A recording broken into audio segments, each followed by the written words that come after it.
Hello everyone and welcome to the course. Thank you all for buying it. It's now time to start learning and soon it will be time to start winning. So this course is on the Accelerated Dragon. So it's a full course against 1e4 and we will be playing the move c5, the Sicilian. So why the Sicilian? Well, with the move c5 we grab our fair share of space as well and we make it more difficult for white to play d4 and put a second pawn in the middle. Because now if white goes d4, we will almost always take.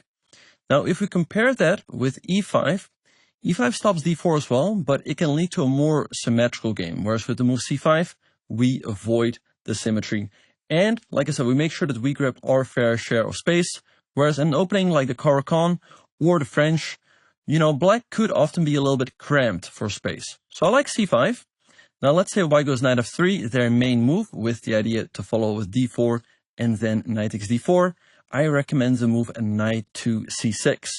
White's main move is d4, we will take, white recaptures, and now the move g6, the start of the Accelerated Dragon. And the idea generally here will be to follow up with bishop to g7, bring the dragon bishop to life on g7. Now why is this called the Accelerated Dragon? Well, here we play g6 on move 4. So let's compare that to the normal dragon. In the normal dragon, which arises after d6, d4, c takes d4, knight takes d4, knight f6, knight c3. Black plays g6 on move number 5, and in the Accelerated Dragon, we play g6 on move 4. That's why it's called the Accelerated Dragon. Also, this is called the normal dragon. And what white usually does against the normal dragon is they go for a setup with bishop e3, bishop g7, f3, kingside castles, queen e2, knight c6, and then here either bishop c4 or queenside castles. But as we will learn throughout this course, we will have a lot of tricks and traps up our sleeve to deal with this setup, but a lot of people will go for this one. Alright, so this is the normal dragon. Like I said, if white goes for this setup, the Yugoslav attack, we will have a lot of tricks. Now, besides the Accelerated Dragon, also I offer you the Hyper Accelerated Dragon with the move g6. Now the move g6, you played on move number 2. That's why it's called the Hyper Accelerated Dragon. The idea, once again, is to bring in the bishop to g7. And this move really starts to make sense in case you want to avoid the Ras-Solimo, the main idea white also has in case you go knight c6 on move number 2. But as you'll learn throughout this course, g6 also has its pros and cons. For example, here white can go for the delayed L-pin with c3, followed by d4, but white also has this option to go d4, followed by queen takes d4, hitting the queen in the corner, which would not exist if our knight is on c6. Now, I think the Accelerated Dragon is a great opening to play, because generally black often goes for the same setup, right? After knight c6, d4, c takes d4, knight takes d4, g6, black is almost always going to follow with bishop g7, then knight f6, and then kingside castles. And like I said, if white goes for the Yugoslav attack setup, which a lot of people will, we have a lot of tricks and traps. So like I said, it's very easy to play, very easy to learn. And I have been teaching this opening to a lot of my students throughout the years, and with a lot of success. They've gained a lot of points.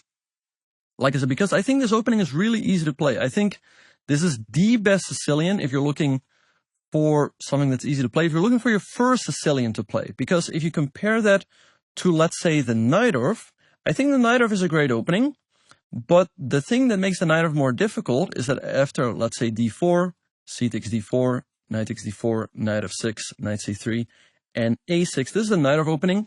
White has a lot of variations. White can, for example, play bishop e3, white can play bishop g5, bishop e2, bishop d3, bishop c4, h3, f3, f4, g3. I mean, there's also other moves like h4 or knight b3, a3, and then there's also moves like queen d3, queen e2, queen f3. And against all of these moves, black is going to have to respond in a different way, right? So that makes, I mean, the Najdorf is a great opening, don't get me wrong, but it's quite demanding. Often you're going to have to respond in a different way. Whereas in our opening, we can almost always go for the same setup. Also, if white does not go for d4. For example, against the Ras-Solimo, so bishop e5, we're just going to go g6. Follow with bishop g7, right? We can still stick to the fianchetto. Also, let's say white goes knight c3, we can still go g6, followed by bishop g7. This setup is almost always good. So with the Accelerated Dragon, you will get a really good foundation of how to play against the anti-Sicilians. Like I said, the kingside fianchetto is good against almost anything white does, which makes it really easy to play. Now, like I said, I've been teaching the Accelerated Dragon to a lot of my students, and with great success. Most of them have gained a lot of points. And that really inspired me with the creation of this course. I mean, I really wanted to give them something that makes it even easier for them to study this opening. But I also wanted to, share my knowledge with the rest of the world so that they can learn about this opening as well, because I think it's a great opening. I think it's a great opening against 1e4. I think with c5, like I said, you avoid the symmetry. Black gets a very combative game with a lot of chances to fight for the win. And it's very easy to play. And there's just so many tricks and traps that you can learn all about throughout this course. So yeah, I really hope that it will be useful for everyone, but I'm sure it will. Now, besides it being useful for my students, it has also been very useful for me. I've learned a lot of things while creating this course as well. I mean, I've come to new insights against, let's say, the Rossolimo, which rises after bishop b5. Also against the L-pin, which will, of course, be covered. White can go c3 here. That's the delayed L-pin. But white can, of course, also play c3 on move number 2, the L-pin. But, of course, white also has other moves such as a3, b3. And the great thing is, even if white goes a3, we can still go for our kingside fianchetto with g6 and bishop g7. If white goes b3, same thing. We can still go for the kingside fianchetto with g6 and bishop g7. I mean, it's almost always good to fianchetto that bishop. So, like I said, I mean, it's very possible that at some point you want to move on to a different Sicilian, right? To, let's say, the Sveshnikov or the Najdorf or anything else. But like I said, I think this course will give you a great foundation of the Sicilian. But I think, first of all, the Accelerated Dragon is a great opening. I think it's going to give you great results because it's just so easy to play and it has a lot of traps. So, but also if white, let's say, goes for setups with f4, then g6, bishop g7, followed by knight c6, is almost always good against anything that white does, because this bishop is really effective on this long diagonal, because our pawn on c5 is taking away that d4 square. So yeah, like I said, I've learned a lot, and what's really great to see is that the Accelerated Dragon has become more popular in recent years, even at the top level. We see players like Fabiano Caruana, Hikaru Nakamura, also Nureybek Abdusattorov.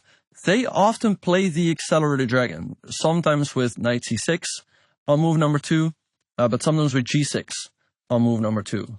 And so this course, I mean, I think will be useful to players for all levels. Yeah, I've created 2 lifetime repertoires in the past. That has been a great experience. But the lifetime repertoires can be quite overwhelming for beginner or intermediate level players. But I hope that this course, my aim with this course is to make it very digestible and very easy to learn, very easy to understand. And so it's really a course for all levels of players so that everyone can start playing the Accelerated Dragon. So what I recommend you do, I mean, hopefully this is the first chapter, the first video that you watch, the introduction chapter. After this, I recommend that you go through the Quick Starter. In the Quick Starter, you can already start learning little bits and pieces of each and every chapter so that you have a good idea of what you should do against every variation, right? I mean, you will learn about, after knight c6, d4, c takes d4, knight takes d4, g6. White's main moves here are knight c3, going for that Yugoslav attack setup with bishop e3, queen d2, f3, and then either bishop c4 and queenside or queenside castles. But White's other main move is the move c4, the Maroczy bind. You will also learn about that in a Quick Starter. But besides that, you will also learn about the Rossolimo after bishop e5, the delayed L-pin or the L-pin, and you, like I said, you'll learn bits and pieces of every variation. So I think after studying the Quick Starter, you will be ready to start playing the Accelerated Dragon in your online games, in Rapid or Blitz Chess, and also in your over-the-board games. Let's say your local chess club, feel free to play it, because I think that is the best way to learn it. I mean, perhaps study the Quick Starter first, and just start playing it. And then you will find where there are still holes in your knowledge, right? I mean, that happens when you learn a new opening, but fortunately with this one, it's very easy to learn. But even if you run into something that you don't know, you just come back home, you look at the course, you see where you went wrong, and then you see, I should have done this different, and then you know what you should do next time. And then you learn as you play. But yeah, really just try to get a lot of games in online. That way you can, it's very easy to get a lot of Blitz or Rapid games in online. So you quickly get a good grasp of this opening. And like I said, it becomes very easy to learn. Now, besides all of that, if there's anything that you're still wondering about, I highly recommend that you reach out in the forum. I'm always ready there to answer your questions. There's also many other students who will be more than happy to help you, as we're all one big learning community. So best of luck in the Accelerator Dragon. I'm sure you're going to do great with it. And once again, if you have any questions, don't be shy to reach out in the forum. Best of luck.